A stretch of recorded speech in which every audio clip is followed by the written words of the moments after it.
So hello students and welcome back to yet another video on AIR cartel. आज की जो video है इसमें मैं वेस्ट बंगाल स्टूडेंट्स जो कि नीट की काउंसलिंग प्रोसेस में पार्टिसिपेट करेंगे उनकी काफ़ी ज़्यादा, क्योंकि हम लोग काउंसलिंग गाइडेंस प्रोवाइड करते हैं तो काफ़ी ज़्यादा एक कॉमन क्वेश्चन आ रहा था डोमिसाइल को लेके, और ये क्लैरिटी उनको नहीं मिल पा रही थी कि उनका डोमिसाइल का जो सर्टिफिकेट है वो कहाँ से बनेगा, ठीक है, और कौन से सर्टिफिकेट्स वैलिड होंगे। देखिए, अगर आपको मैं बताऊं कि डोमिसाइल की सर्टिफिकेट्स जो आपके लोकल लेवल पे बनती है, जैसे कि काउंसिलर वार्ड लेवल पे बनती है, वो नीट की काउंसलिंग में वैलिड नहीं होगी, ठीक है। तो पहली चीज तो आप ये जान लीजिए कि आपको अपने BDO ऑफिस, नजदीकी BDO ऑफिस में जाकर आपकी डोमिसाइल की सर्टिफिकेट्स जो हैं वो बनवानी पड़ेगी, और इसमें आपको देखना पड़ेगा कि आप किस कैटेगरी के अंदर जो हैं वो एलिजिबल हो रहे हैं। जैसे वेस्ट बंगाल की अगर मैं बात करता हूं तो वेस्ट बंगाल में 3 डोमिसाइल में परफॉर्मा होता है। कुछ बच्चों को पता होगा, कुछ बच्चों को नहीं पता होगा। एक होता है परफॉर्मा A1, ठीक है। अब ये परफॉर्मा A1 किन के लिए है, ये किसको भरना है?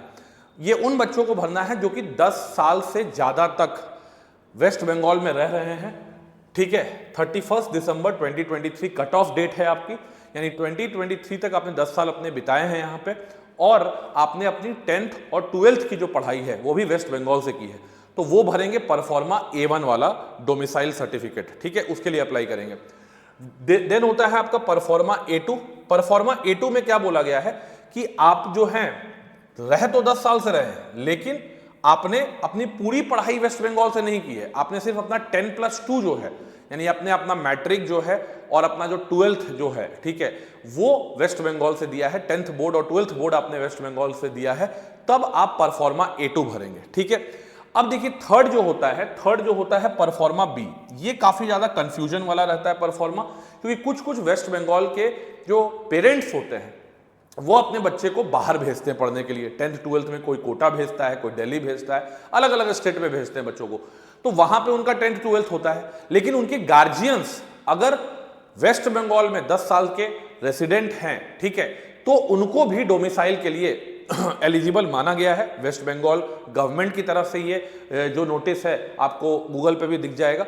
इसमें क्या कहा गया है कि जो बच्चा 10+2 यहां से नहीं किया, लेकिन जिसके मम्मी या पापा दोनों में से कोई भी गार्जियन अगर वेस्ट बंगाल में 10 साल से रह रहा है, ऐसा कुछ नहीं है कि पापा को ही रहना पड़ेगा, या ऐसा कुछ भी नहीं है कि मम्मी को ही रहना पड़ेगा, दोनों में से अगर कोई भी वेस्ट बंगाल में 10 साल रह रहे हैं, 31 दिसंबर, यहां पे भी कट ऑफ डेट जो है 31 दिसंबर 2023 का रखा गया है, तो उनको कुछ सपोर्टिंग डॉक्यूमेंट्स प्रोवाइड करने पड़ेंगे परफॉर्मा B के थ्रू डोमिसाइल प्राप्त करने के लिए। क्या है वो? है आपको जो है जो डॉक्यूमेंट्स आपको बोला गया है यहां पे, ठीक है, यहां पे आपको 3 डॉक्यूमेंट्स जो है बेसिकली आपको दिखाने के लिए बोला गया है, ठीक है। सबसे पहला आपका है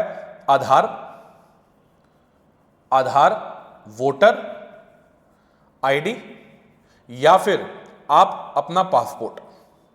अब ये 3 डॉक्यूमेंट मेंशन किया गया है, 1, 2 एंड 3, ठीक है। तो यहां पे किसी भी पेरेंट को इनमें से 2 डॉक्यूमेंट्स, एटलीस्ट 2 डॉक्यूमेंट, तीनों भी प्रोवाइड कर सकते हैं, लेकिन एटलीस्ट 2 डॉक्यूमेंट आपको प्रोवाइड करने पड़ेंगे, या तो वोटर कार्ड आधार कार्ड, या वोटर कार्ड पासपोर्ट, या फिर आप कह सकते हैं वोटर कार्ड और पासपोर्ट, जिसमें आपके वेस्ट बंगाल की एड्रेस होनी बहुत जरूरी है। यहां बाहर का एड्रेस होगा तो फिर आप परफॉर्मा B के थ्रू डोमिसाइल की सर्टिफिकेट्स बेटा नहीं पाएंगे। और ये मैं आपको बता देता हूं कि आप जरूर देख लीजिएगा कि आप किस कैटेगरी में लाई कर रहे हैं, A1, A2 या फिर B। आपको A1 भरना है या A2 भरना है या परफॉर्मा B भरना है, क्योंकि ये आपको GMC मिलेगा, और अगर आप यहां पे फेल हो जाते हैं, ठीक है, तो आपकी GMC की जो सीट है वो कैंसिल हो जाएगी, और आपको फिर टाइम भी, जो 7 दिन का विंडो रहता है सारे डॉक्यूमेंट सबमिट करने का, उसमें भी आपको बहुत ज्यादा टाइम मिलता नहीं है।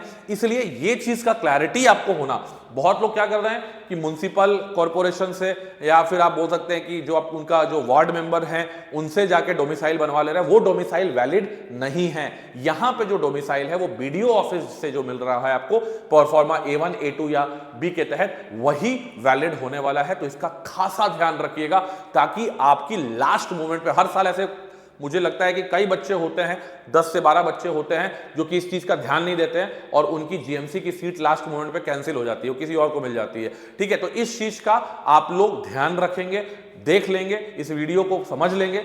लास्ट वाला परफॉर्मा जिसमें कि आप भले बाहर से 10th-12th किए हैं, लेकिन आपके मम्मी या पापा या दोनों लोग 10 साल से बंगाल में रह रहे हैं, तो उनको 3 डॉक्यूमेंट है, आधार, वोटर और पासपोर्ट में से 2 एटलीस्ट प्रोवाइड करना पड़ेगा, तब वो परफॉर्मा बी के तहत उनको डोमिसाइल मिल जाएगा। तब तक के लिए बेटा जय हिंद, जय भारत, वंदे मातरम एंड जय बांग्ला।